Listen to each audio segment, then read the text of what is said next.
Everything you need to know to get started using sampling pads in less than 20 minutes. Let's get into it.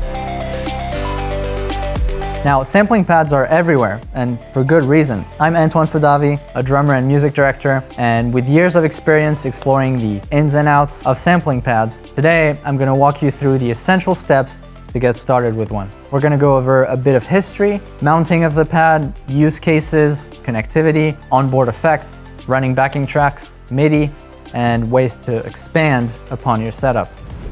A quick note before we dive in.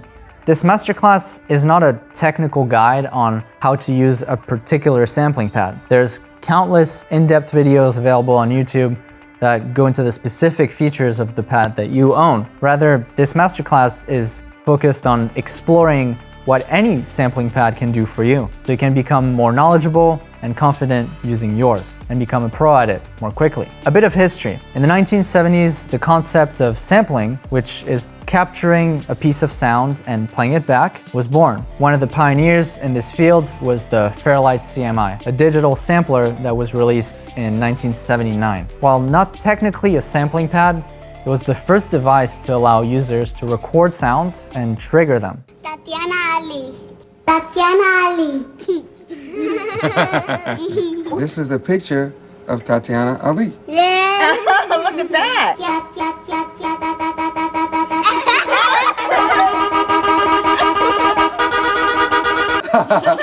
It had a keyboard interface, but it laid the groundwork for what would become the sampling pads used in modern music production. In the 80s, although some drum machines could let you play samples with your fingers, like the Lindrum LM2, they wouldn't let you create and import your own samples, so they weren't called sampling pads yet. In the early 1990s, as electronic music and hip-hop continued to rise, the need for a more compact version of the sampler emerged. Enter Akai and their iconic MPC series, which launched in 1989 with the MPC 60, and this was by far the most popular early sampling pad. It combined a sampler and a sequencer with a series of velocity-sensitive pads in a squared shape, and it allowed producers to trigger the sounds with their fingers. This innovation transformed the world of music production. In the 2000s, the technology continued to advance. The major leap was the release of Roland's SPD-SX series. These pads were designed with live performers in mind. The SPD-SX, released in 2011, became one of the most widely used sampling pads ever because of how well it was designed and built. Fast forward to today, the Roland SPD-SX Pro is my preferred sampling pad and the one I will be basing most of my examples on today. It's the best one on the market, so depending on what pad you have, you may not have some of the more advanced features that are available on the SPD-SX Pro, but still, you can learn about them. If you're interested to learn more about the history, I suggest you check out the Sampler Wikipedia page. Let's talk about some concrete use cases now. Number one, playing a specific song's samples. One of the most common uses is triggering a specific song's samples by taking the mixed stems or isolated drum parts. You can chop those up and then play the record-specific sounds on stage. Number two is playing instruments you don't want to carry. For example, tambourines, shakers, woodblocks, other auxiliary percussion instruments that you only use on a couple songs and you don't want to carry them with you. Say, on a 60-minute set, you use a tambourine on one song, a shaker on another song, a woodblock on two of your songs, and a cowbell on another song. If you're already using a sampling pad for other purposes in your set, then you can leave all your auxiliary percussion at home and play them within your sampling pad. Number three is instruments you can't physically carry, like bulky percussion, huge drums, timpani, tubular bells, or orchestral gongs. The kind of stuff you wouldn't be able to take on the road with you. The fourth use case is to add fullness to your band without adding extra musicians. For example, me and my band, Angel Soar, we play small bar and club gigs in Los Angeles, but we like to keep our setup small with only 4 players and no backing tracks. So to expand the sound of our performance, I manually trigger guitar layers, synth layers, background vocals, and other musical elements that are in the record and that we deem are important to perform live. Number 5 is using your sampling pad as a small practice drum set at home. For drummers who live in very small apartments or shared spaces, a pad can function as a great smaller alternative to a full electronic drum set. You can use the trigger inputs to add a hi-hat pedal, a kick pedal, and maybe a couple other elements too. And so essentially it's like having an electronic drum set in an exceptionally small footprint, still without disrupting neighbors. Number 6, and this relates to number 5 in having a small practice drum set at home, but use it for tracking demo drums. A few years ago, when I lived with a roommate and had a pretty small bedroom with no room for an electronic drum set, I had my SPD-SX set up next to my desk. I would record its MIDI output into my computer's DAW and then use high-quality drum library VSTs to get excellent sounds and then mix it as close as possible to a real acoustic drum set. After making some tweaks to the velocity curves, I would track excellent sounding demos and even final mix drums from my bedroom using my sampling pad. And last but not least, with number 7, is running backing tracks for your live shows. Using only your sampling pad, you can run full song length backing tracks and a click track for your reference too. We'll dive into this later in the masterclass. All right, now let's briefly talk about ways to mount your pad. The 2 best options are to either use a sampling pad stand, or you can buy a 2-way clamp like the Roland APC33 and clamp your pad onto a cymbal stand. That second option is great if you don't want to travel with your own sampling pad stand. Most venues aren't going to carry them, so if you just show up with a clamp and use it on a venue's cymbal stand, that makes it really easy. You can mount your pad to the left of your hi-hat or to your right in between your rack tom and right cymbal, as low or as high as you need it. But just remember that if you play a lot of snares, claps, snaps, it will be easier to play if you place it in a way that your snare hand, in this case my left hand, can access it easily. I've always found it better on the left side as opposed to having to reach to the right side crisscrossed or play snares using the right hand. Now let's talk connectivity. Firstly, how do you load sounds onto a sampling pad? Most modern sampling pads offer 2 USB connectivity options. One, using a direct cable to your computer to communicate with an editing software, or using a USB flash drive to import and organize samples using your pad's interface. I always recommend connecting to a computer if possible, because it's usually much faster to import, edit, and organize all your samples. You can also use the USB port with a direct cable connection to your computer to transmit and record MIDI data straight onto your DAW. Some models also support USB audio, meaning you can send performance audio directly to your computer without needing an audio interface. The MIDI ports allow your sampling pad to communicate with other MIDI-capable devices. As we said before, you can connect to a computer or DAW to trigger high-quality virtual instruments. You can also sync your pad with other MIDI hardware, such as drum machines, synthesizers, or another sampler. Or you can send and receive MIDI clock signals to keep sync with a backing track rig or sequencers. The 1/4-inch outputs are the main way to send your sounds to an amplifier, a mixer, or an audio interface. Most sampling pads have stereo outputs, while some offer multiple individual outputs for routing different sounds separately. Using direct outputs can give more control over individual pad sounds in a live or studio setting. For example, when I tour, I send my main samples to outputs 1 and 2, and then my snare trigger samples down 3 and 4, and my kick trigger samples down 5 and 6. So our front of house engineer at his desk has better control of levels and blend between, for example, my snare mics and snare trigger, and my kick mics and kick trigger. Trigger inputs let you expand your setup by adding external drum triggers or pads. This allows you to have more playing surfaces beyond the built-in pads.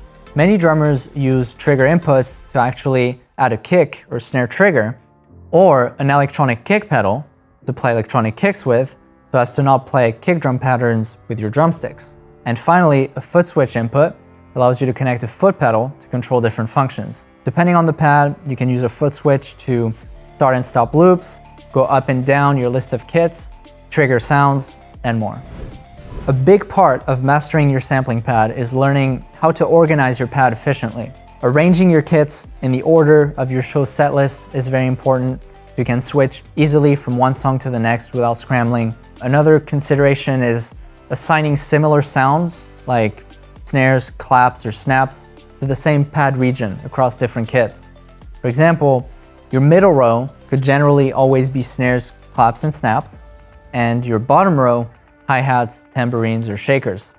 That way, you know that if you change kits, you'll generally find snare samples in the middle row and hi-hat samples in the bottom row.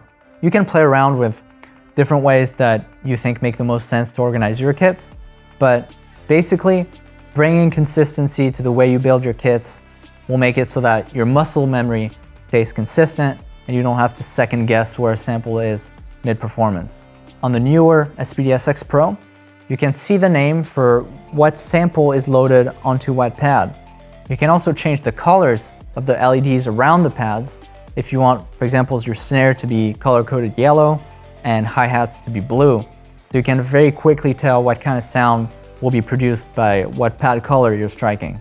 Another very important thing to note is that try to format all of your samples file names before you import them into your pad with consistent nomenclature. You can include the song name, instrument type, or origin, attribute, key, etc.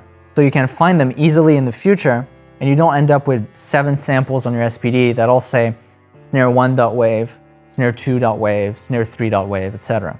Now, when creating your own percussive samples, you need to trim them properly at the beginning so there's no latency between the moment you strike the pad and the beginning transient of your sample. If you leave a couple or a few milliseconds before the transient, you'll feel that the pad starts to trigger too late, so you need to trim them very tight to the transient. A great way to optimize the feel of the pads is to customize the pad's velocity to your playing style. Every drummer hits differently, so adjusting the velocity settings can ensure that the dynamics are personalized to the natural way that you play. For example, if you like ghost notes to be even quieter than usual. These settings widely depend on what pad you have, so check your product's manual. You can also turn off dynamics, so no matter the velocity you play, the sample will always trigger at the same level. Now, guitar players get to have fun controlling effects with pedals. Keyboard players get to have fun controlling effects with knobs. So why wouldn't we drummers get to have some fun with some effects? Most sampling pads include effects like reverb, delay, chorus, and distortion, allowing us to shape our sounds dynamically between song sections and creatively also during builds or larger choruses. For example, on tour a couple years ago, our big show intro was our bass player holding down a subnote on his synthesizer, and our keyboard and guitar players were playing shimmery, open, ambient sounds, and I was triggering vocal samples. So I added delay and reverb to them, and I had control over the amount of delay and reverb. We all started small and built this intro together into a very saturated and huge wall of sound over a minute, which was really awesome. So this hands-on approach makes the pad feel like a true instrument rather than just a sampler device. Running backing tracks for live shows. Now, the following is only applicable for small shows because bigger shows have playback rigs with tracks played on laptops. But with a sampling pad, there's 2 ways to do it. The first is that the drummer sends only the backing tracks to the venue using the 1/4-inch outputs and plugs his headphones into the headphone out of the pad, where only he can listen to the tracks and click. He would be the only one in the band getting click. That means no one else has a tempo reference. So when he's not playing, he would have to keep time along to the click on his hi-hat or ride and also count the top of the songs in. So all the other players rely on him to be a reference of the click in relation to the tracks. This is great because it keeps the setup very minimal and all the other players can use wedges, which makes it easy. But as a drummer, you need to keep time whenever you're not playing, so everyone relies on you. The second way is for everyone to get click. Then the drummer would have to output backing tracks, in stereo say output 1 and 2, and output the click down output 3. The venue would receive the 3 channels and then mix everyone's monitor mixes, including the click. But since you can't have click in wedges, it means anyone who wants click will need to be on in-ear monitors. And if they're on hardwired IEMs, it creates a bunch more cabling hassle, and musicians standing up will have XLR cables dangling from their IEM packs strapped onto their belt, which can be a pain. And if you go wireless, it gets costly and more complicated. So knowing the easiest and safest way to run tracks on small gigs as a drummer is going to get you approval and work. Now onto how to set up the actual tracks in your pad. To start, load your song's backing track and assign it to a specific pad. Next, load the song's corresponding and synchronized click track and assign it to a separate pad. Then you will need to link the 2 pads together so that when you hit one, the other starts simultaneously. Then route your outputs based on what your setup is, like we just discussed. Unfortunately, if you mistakenly hit either of those pads again during the song, it will play back from the beginning. So what you can do to safeguard this is to load the tracks and click onto one kit and then change to another kit as soon as you've triggered the tracks to play the song's samples. So you can make sure that you don't hit the tracks again and re-trigger them from the top.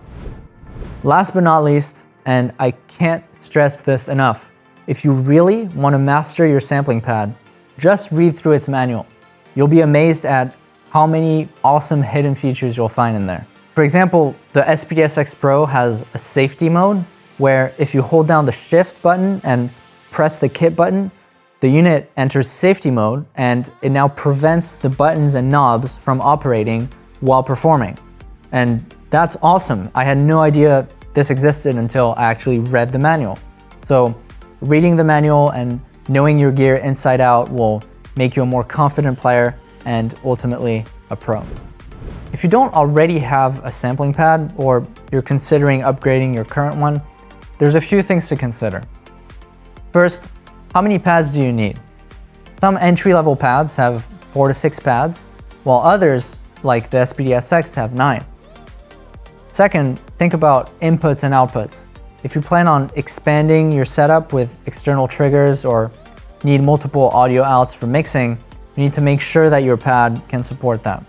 Entry-level options like the Alesis Sample Pad Pro can be great for getting started, and Roland's SPD-SX gives you more flexibility, and honestly it's so common that it's a must-learn for touring professionals. And we're done. We're under 20 minutes and you're ready to take on your sampling pad and get started with it. I hope you found this quick masterclass helpful. Have a great time and don't hesitate to get in touch with me with any questions. I love to talk about this stuff and would love to help you out.